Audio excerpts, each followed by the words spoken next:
Peachtree City tonight. Drinking and driving, the cause behind each and every fatal car crash in the city. And DUI-related incidents in total are up. Atlanta News First reporter Yasmina Alston explains. We did learn another terrifying piece of information. In 2022, Peachtree City Police say every fatal collision they responded to was caused by a drunk driver. It's hard for some drivers in this Fayette County city to believe. 100%. That is an insane statistic.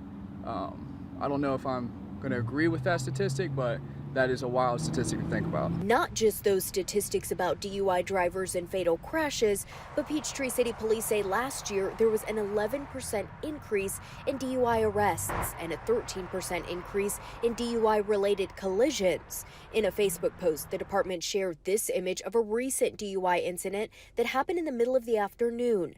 In a community that shares the road with many golf carts, it's concerning for residents. And a lot of people, who have golf carts are, leisurely going around about. They may be doing many things, have their animals, kids with them. And these golf carts are going like 30, 40 miles an hour, so that's could be hazardous for someone potentially. It wasn't far outside of Peachtree City that a teen was killed by an alleged drunk driver last year. The tragedy left the Fayette County family devastated. His life was taken from him so unfairly and so soon. The organization Mothers Against Drunk Driving says rideshare services help reduce the risk of drunk driving crashes.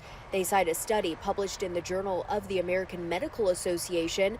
It found the number of motor vehicle crash traumas decreased by 38.9% because of ride shares. The organization Mothers Against Drunk Driving says that rideshare services reduce the risk of drunk driving crashes.